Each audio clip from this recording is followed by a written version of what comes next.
Well, what's going on, everybody? Welcome back to the DylanTalksTone 2 channel. We're going to go over some comments from an interesting video we did last week, the podcast, talking about how much you should spend on your first guitar. And there's a lot of interesting input, and I thought I would share some of that. I guess I'm using my stuff from my live stream. Well, anyway, there's the stuff to subscribe to the other channel if you want. If you missed it, if you're finding it for the first time. Let's see. This is just a bait question. How so? Like, it's a good conversation to have, for sure. Avoid Epiphones, plasticky crap. I don't like how they feel, but they are a fantastic option, especially for a first guitar, because they put you into a really quality instrument at a price point that you'll want to keep that guitar for a long time, I think.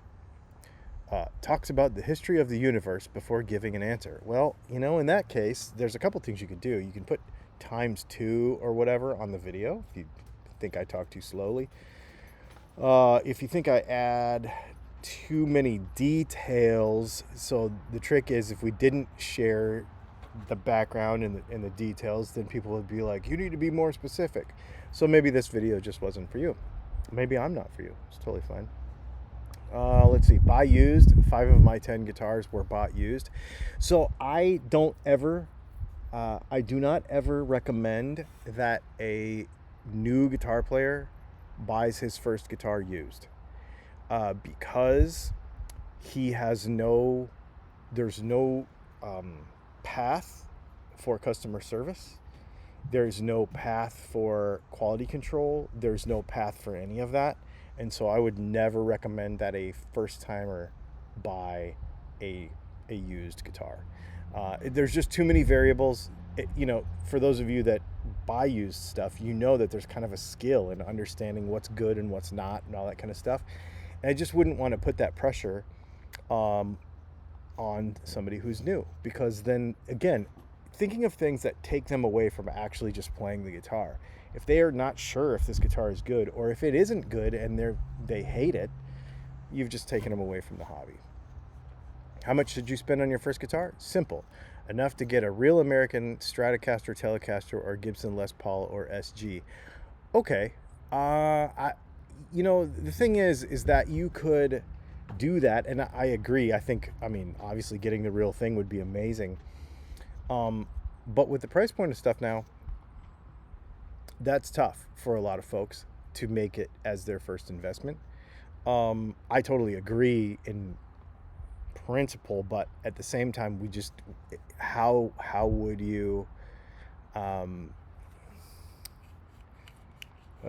boy, that's tough. That's a lot of money. I'd argue the other reason that it's more important for beginners to buy expensive instruments than seasoned players. They have a better hardware, electronics, and fretwork, which means they will be easier to use and play, and they won't require as many fixes, maintenance, or modifications. It's the opposite of conventional wisdom. Experienced guitar players can and should buy cheaper guitars because they know what they're doing and can make inexpensive instruments play well with a little care and tweaking. Your average beginner will have no such experience and probably just hopes not to break anything by messing around with it. You know what? Fair point. And this is again why I would push someone away from buying a used instrument. Depends on the pocketbook. If you want to learn well on guitars, you need something a little dependable. I honestly will say pay around $500 for a halfway decent guitar. A little more for out on the road, and say $300 for just starting out. But remember, you get what you pay for. Yeah, so you get what you pay for is probably the most important thing in that comment. Yeah, for sure. Best advice yet, never sell your first guitar. I 100%. I live and die by that.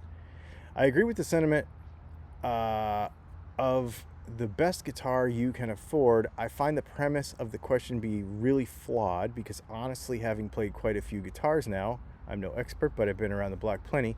Price has very surprisingly little bearing on instrument quality or at least less than one might assume.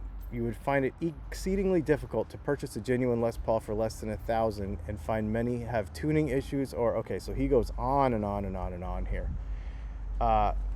You have the correct answer with the best guitar you can afford.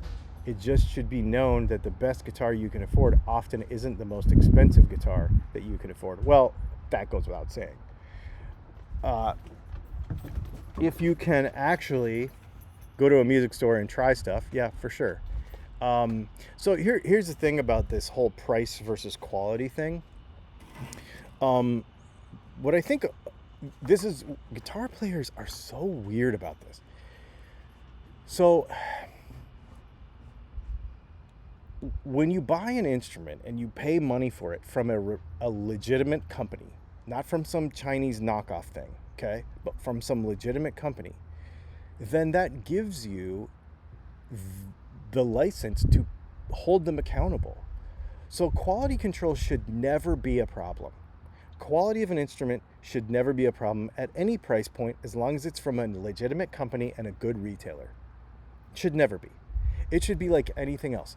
If you buy a toaster and it breaks in the first week, if you buy a vacuum cleaner and it breaks in the first week, if you buy a brand new car and something goes wrong with it within the warranty period, you should just go in, have it fixed, have it repaired, have it whatever, and it should be fine. That's the same thing with a guitar. So if you get it and there's a problem with it, right? And here's the other thing. There's a lot of misconceptions about what a quality control issue is with a guitar. Quality control is not setup. Quality control is not tuning unless it has something to do with, a bad nut or something. But those are the sort of things that when you have a high quality retailer from a quality, and when I say quality, I mean like a reputable seller, then these things are never a problem. Then it's just like it is. It's not just like, it is like any other consumer product, because it is a consumer product. People want to put some sort of emotional difference between a guitar and a vacuum cleaner when it comes to quality control, and there is none. Either it's good or it's not, and if it's not, send it back. So there is no variable here. Now, if you go and buy some Chinese knockoff piece of crap, then that's different because you don't have the customer service behind it. We talked about this in last week's video, that if you don't have a company that services their customers correctly, then it's a problem. But if you buy from somebody good, today $100 is enough. Absolutely. I disagree. First guitar, Squier Classic Vibe 60s. It inspired me to buy some Chinese kits, which I learned how to completely set up. See, that's a whole different conversation, but that's very, very cool. I dig that a lot. Pick a guitar that you like, that looks sexy, and never get rid of it. 100% agree. Let's see. How much should you spend? As much as you want, combined with as much as you can. Don't just buy the most expensive one you can afford, though. Buy the one that you're going to play and learn about specs later. I once went to make a list of stuff to consider, and it was more of an overview, but it got long, and I realized it doesn't make sense to obsess over all the specs when you're new. 100%. Here's the thing. People are going to be like, well, what about this neck profile? Is it too fat, too skinny? You don't know any of that. And honestly, that's great. The less you know, the more you'll be able to do, because you won't be in this like tunnel vision. That's the other thing, is experienced guitar players are in some sort of tunnel vision that's like, I can only play this neck size, I can only play this fret size, I can only play, and a new guitar player doesn't have that. So don't go into it with that if you can help it. Go into it as flexible and as open as possible, just being like, I want to play a cool thing, and just let it go. That's what I would do. Let's see. I would bet a significant percentage of first guitars are bought by parents of middle-aged school children. Nope, that's not actually true. And since the failure to stick with rate is pretty high, most parents are going to be driven purely by cost. This is where the long-term thinking kicks in. Blah, blah, blah, blah, blah. He talks about kids, and if you want to further increase the probability of success, spring for a good setup. I agree. And he's talking about buying used. I wouldn't do any of that. First of all, Kids are not who are playing guitar, not young kids. It's between about 18 and 35 is the peak. So we're talking about adults here. We're talking about people who understand that saving up for something cool is something cool. And so, yeah, it's, people want to believe what they want to believe based on what they think from their perspective. But when you look at the actual statistics, it's not that. How much should you need to spend? Not much. How much should you spend? As much as you feel comfortable spending to buy a guitar that you really like, that inspires you to play. Yep, exactly. Let's see. Somebody's saying cheaper the better. I disagree. How much you're planning to spend further down the road? I guess. If you're just starting or been playing a while, you should get what you want at a price you can afford. Yep. Absolutely.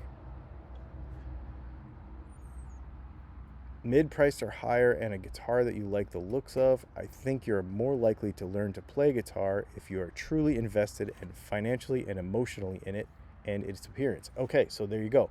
I agree too. There's something about having something nice and wanting to use something nice. If you have something kind of crappy, it gets thrown to the side and it's no cost. There's no mental connection to it, emotional connection to it, investment in it.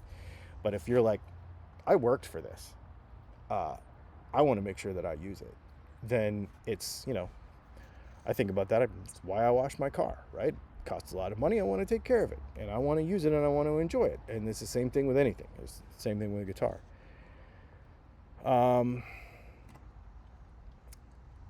Let's see. Yeah, so basically that's it. There's a lot of folks saying that, just buy the best you can and get into it. I would say coming from, shop for inspiration, not price. I don't think I've ever heard it that way. I 100% agree. Well, I said it in the video, but yes. No, I think this is good. The problem is, as a beginner, that you have to add $100 to $200 on the price of most guitars in that price range for a professional setup. That's any guitar, whether it costs $5,000 or $500 or $5. You should have it set up. It doesn't matter. Yeah. So there you go. Let me see. There's a couple other ones here. Yeah. So obviously, the two takeaways from this conversation, I think, today would be, I definitely wouldn't recommend used. And I would just think about investing emotionally in the instrument, because this is an emotional thing. Like, you're creating art, you're making music, right? This is not a technical thing, really. It's not a calculator. So, although you can put numbers in a calculator and flip it upside down and it says boob, so that's cool. But other than that, there's no real emotional or funny or anything reason to own a calculator. But there is a guitar, so don't look at it like a technical thing. So there you go. Thanks for hanging out, you guys. This has been fun. Make sure you go like and subscribe to the other channel. Like and subscribe to this one if you want to as well. And we'll see you in the next video.